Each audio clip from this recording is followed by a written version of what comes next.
firing 300 drones, cruise missiles, and ballistic missiles at us.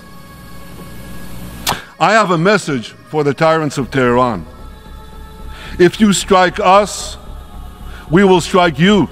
And I have another message for this assembly and for the world outside this hall. We are winning. Innocent people are paying the price with the one thing that is theirs to give. And they don't give it willingly. It is their life. We remain distressed by the ongoing war on Gaza and by the chilling flashpoints of expansion that are being deployed on a daily basis.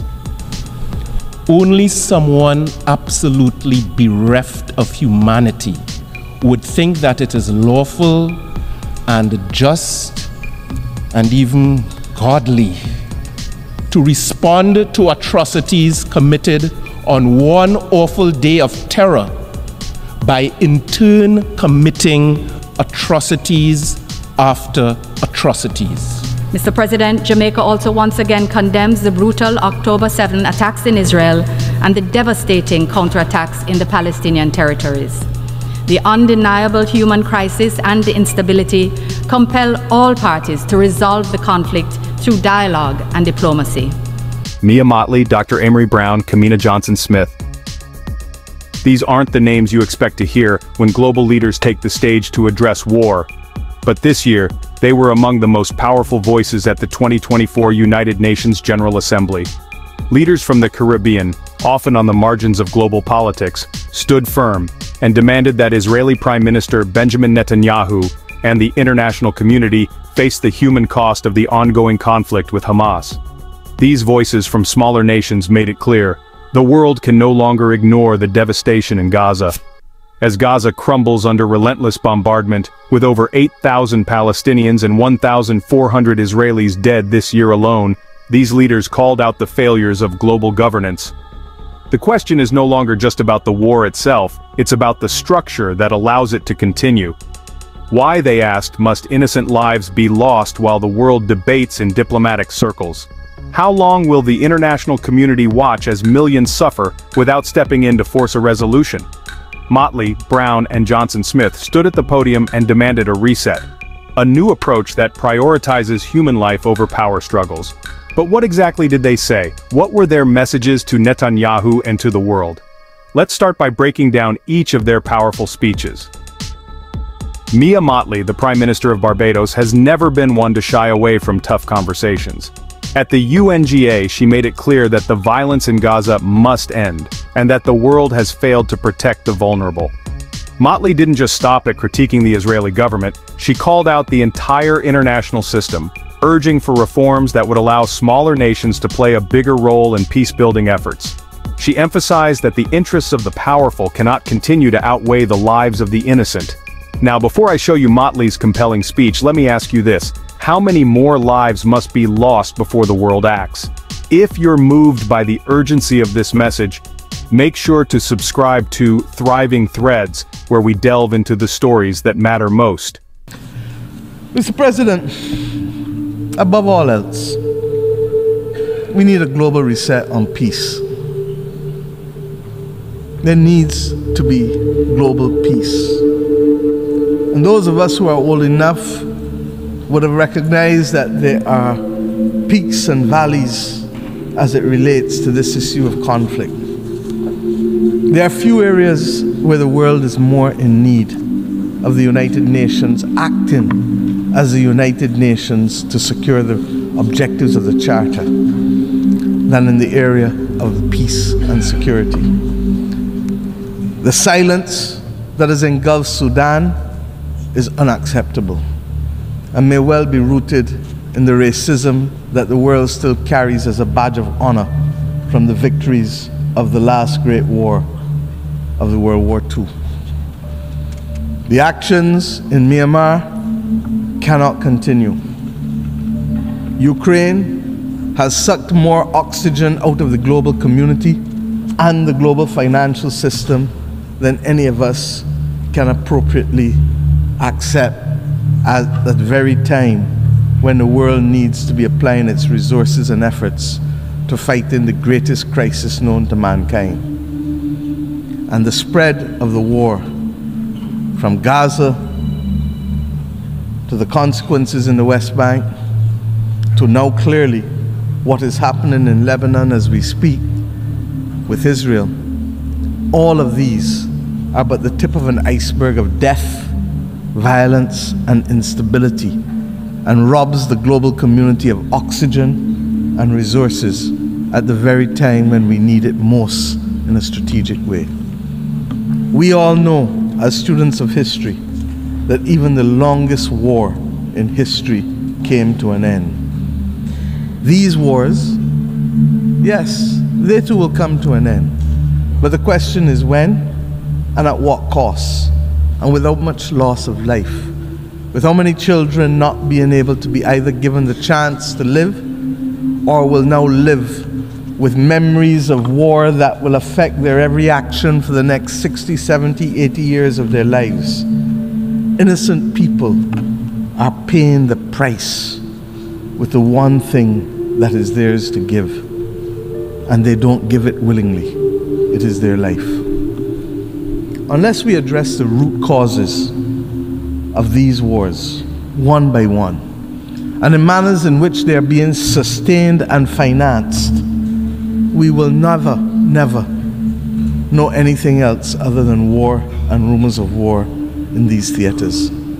The transmittal of these scenes of horror in real time into people's bedrooms, into people's living rooms, will trigger two extreme reactions, neither of which are acceptable to us in the third decade of the 21st century.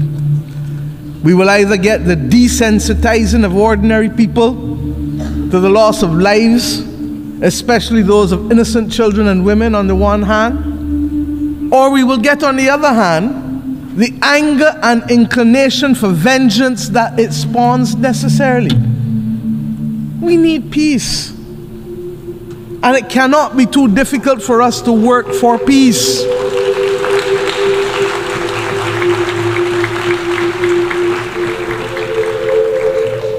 It is the same Bible that tells us in the stories of the Old Testament, much which has guided many people across this world. But when we turn from the Old Testament to the New Testament, it is Romans that says to us, "Vengeance is mine, saith the Lord," not any country, not any human being, so that the Bible can't be used as a convenient aid when it suits us and rejected when it doesn't. Her words sent ripples through the assembly, but Mottley wasn't the only Caribbean leader to speak out. Dr. Amery Browne, representing Trinidad and Tobago, delivered a similarly impassioned plea for peace. Browne condemned the actions of Hamas while also calling out Israel for its disproportionate military response. He questioned the ethics of the ongoing bombardment, stating that while security is important, it should not come at the expense of innocent lives. Browne also highlighted the international community's complicity in this conflict. He pointed out that major powers are not just observers, they are fueling the violence through arms deals and political maneuvering. Trinidad and Tobago is deeply troubled by the escalation of conflict and tensions in the Middle East. We remain distressed by the ongoing war on Gaza and by the chilling flashpoints of expansion that are being deployed on a daily basis. Only someone absolutely bereft of humanity would think that it is lawful and just and even godly to respond to atrocities committed on one awful day of terror by in turn committing atrocities after atrocities. How else are we to describe the killing of over 200 UN staff members, the highest death toll in United Nations history, and the deaths of tens of thousands of civilians, including women and children? And this is not being done in secret. The entire world is watching. And the Global South in particular is appalled.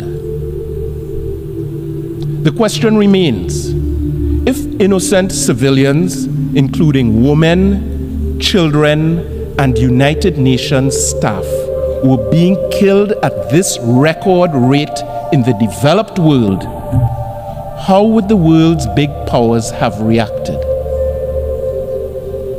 Not likely with euphemisms and platitudes. The double standards and continued resourcing of these ongoing violations of international law send a chilling message to the Global South. And that message is this: there are some powerful people in this world who are of the view that a Palestinian child is less worthy of defense, protection, food, water, and life than another child. I am not of that view. The people of my country are not of that view. CARICOM is not of that view. And decent people all over the world, including in Israel, are not of that view. International law is not a tool of mere convenience to be muted for friends and trumpeted against enemies. Mr. President, international law is not a tool of mere convenience to be muted for our friends and trumpeted against our enemies. In this regard, Trinidad and Tobago has joined the call for an immediate, full, and complete ceasefire, and for the unconditional release of every single hostage. The message was clear. If the world wants peace, it needs to stop profiting from war. Jamaica's representative, Foreign Minister Kamina Johnson-Smith, brought the Caribbean's message full circle.